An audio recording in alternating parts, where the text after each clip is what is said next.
और इस बीच एक बड़ी खबर राजधानी जयपुर से। खनन किया नहीं लेकिन रवन्ने कटते रहे। राज्य सरकार को 5 करोड़ 59 लाख रुपए का राजस्व नुकसान हुआ है। आसलपुर के मोजी स्टोन क्रेशर व इमरान खान से जुड़े 2 गंभीर मामले। खनन पट्टा 307 1994 और 75 1996 जारी किए गए थे। खान विभाग के फोरमैन ने पिछले वर्ष 27 जून को पेश की थी मौका निरीक्षण रिपोर्ट भी, और खनन पट्टा क्षेत्र में बोर्ड पिलर्स भी नहीं मिले, खनन पिच भी नहीं मिला। लेकिन खनन पट्टा पंजीयन तिथि से जून 2023 तक काटे अवैध तरीके से रवन्ने। कुल 1,27,024.60 मीट्रिक टन खनिज तेजा पत्थर का फर्जी उत्पादन व निर्गमन दूसरे पट्टे में दिखा दिया गया। इसके अलावा 1,53,736.74 मीट्रिक टन खनिज तेजा पत्थर का दिखाया। फर्जी उत्पादन में निर्गमन जिस खनन पट्टे के रवन्ने ने वहां उत्पादन किया ही नहीं गया, दूसरी जगह के उत्पादन के रवन्ने काट दिए गए और इसलिए गंभीर सवाल अब खड़ा हो रहा है। और साथ में ऐसे में खनन पट्टाधारी पर 5 करोड़ 59 लाख रुपए का जुर्माना लगाया, जबकि दूसरे पर 6 करोड़ 76 लाख रुपए का जुर्माना लगाया।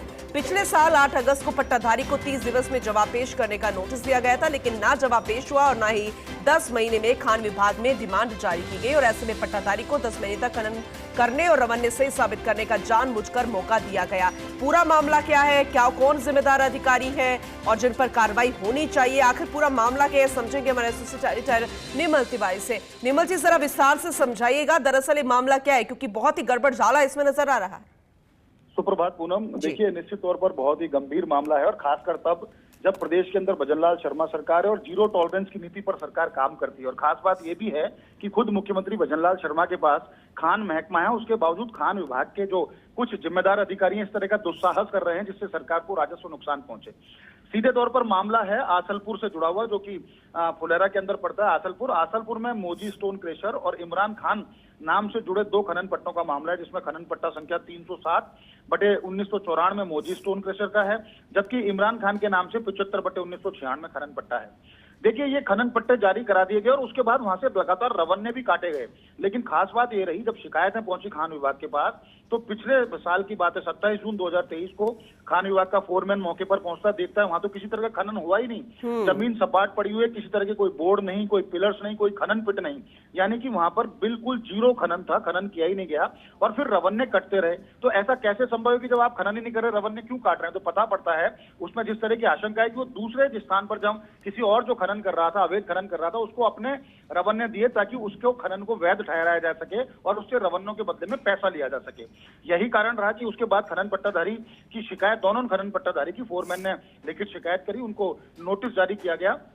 27 जून 2023 को ये मौका रिपोर्ट पेश की गई थी। उसमें पहला जो खनन जो पट्टा था, खासकर मौजी स्टोन के सर, उसमें 1,27,024.60 मीट्रिक टन, जबकि जो इमरान खान के नाम से था उसमें 1,53,736.74 मीट्रिक टन। खास बात यह पूनम, इसमें रॉयल्टी की 10 गुना पेनल्टी लगाई जाती है और 20,000 रुपए कंपाउंड फीस होती है। ऐसे में एक खनन पट्टाधारी के ऊपर 5 करोड़ 59 लाख और दूसरे पे 6 करोड़ 76 लाख, यानी 12 करोड़ से ज्यादा का मामला था। अब मामला देखिए, यहाँ खास बात, इस पूरे खेल के अंदर खनन पट्टाधारियों को इस बात का मौका दिया खान विभाग ने, जानकारी होने के बावजूद 10 महीने तक कोई डिमांड ही जारी नहीं की। जबकि नोटिस जो जारी किया था 8 अगस्त 2023 को, 30 दिन का किया गया था, यानी कि 8 सितंबर तक उनको जवाब देना था। ना तो जवाब पेश हुआ और ना आज तक खान विभाग ने डिमांड जारी की। ऐसे में निश्चित तौर पर शक की सुई खान विभाग के जिम्मेदार अधिकारियों के ऊपर जाती है, जो यहाँ के खनिज अभियंता हैं, जो सहायक खनिज अभियंता हैं या फोरमैन या जो भी सर्वेयर, जो भी इससे जुड़े हुए हैं पूरे मामले से, उनके ऊपर शक की सुई जाती है कि आखिर क्या कारण था कि 10 महीने तक उन्होंने डिमांड ही जारी नहीं की। और खास बात देखिए, इस 10 महीने के अंदर अगर गूगल इमेज देखी जाए, पुरानी और नई गूगल इमेजें देखी जाएं, तो वहां पर खनन पट्टाधारी को इस बात का मौका दिया गया कि आप जल्दी जल्दी वहां खनन करो ताकि ये दिखा सके कि हाँ, यहाँ खनन हुआ है और इस पूरे केस को बंद किया जा सके।